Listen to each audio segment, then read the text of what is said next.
Hey, film lovers, happy Wednesday. It is I, Cinephile Mike, your friendly neighborhood cinephile, here with day 70 of the 95 Days of Award Season Post and day 3 of BAFTA Week.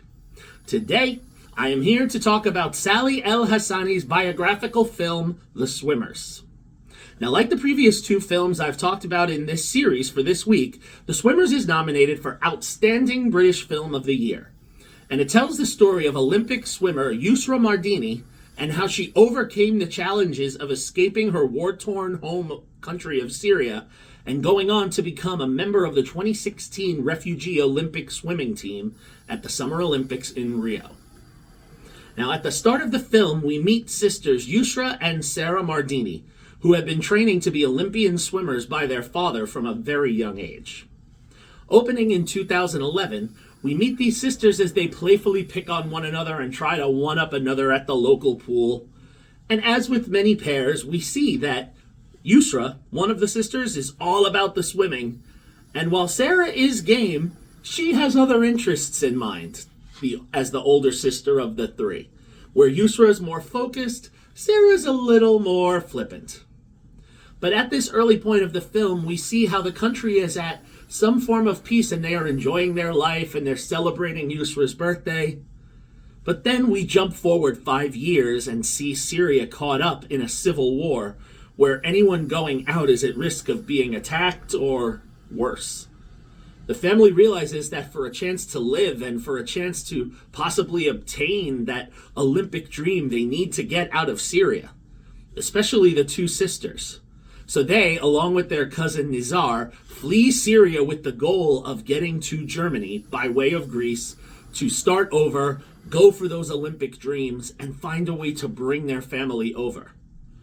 And thus will begin the journey where, for those who don't know the full story of the sisters, their swimming actually becomes a means for them to save their lives and the lives of others in one very harrowing scene captured beautifully by cinematographer Christopher Ross that I will leave there so as not to spoil for those that wish to go out and see the film if you haven't seen it.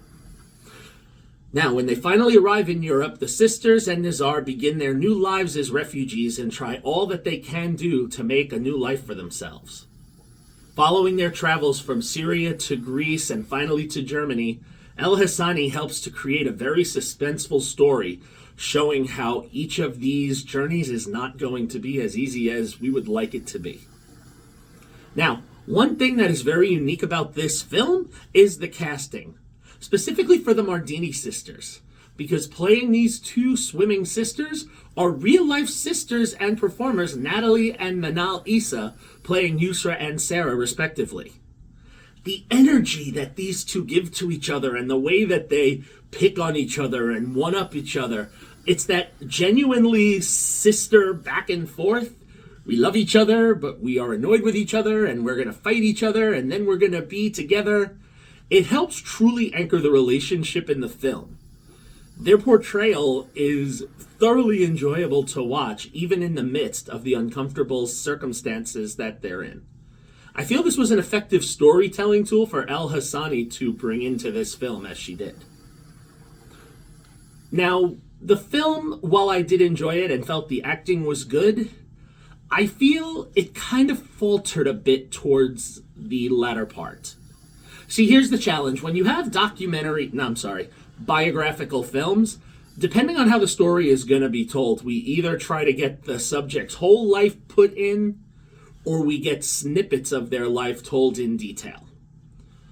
Unfortunately here, we get so much of the film is spent on the journey from them fleeing Syria, and do not get me wrong, following that journey from Syria traveling as becoming refugees is very fascinating, though we know that the point is what the end game is going to be. But by the time we finally get there and see what comes of them with their swimming or other goals in life, it gets so shortchanged and crammed in that we then just see at the end of the film captions about what has happened as a result of the individuals. So given that the film had a runtime of over 2 hours, I think it would have benefited from a little bit more to fill up the latter part of the story. So for all of that, the film for me, unfortunately, is a 3 out of 5 stars. Not bad. Could be better. If you are interested in catching The Swimmers, you can catch it streaming exclusively on Netflix. I will see everyone tomorrow as we continue with the 4th day of BAFTA week, day 71 of the 95 Days of Award Season posts. Until then, this is Cinephile Mike saying, take a break and watch something new.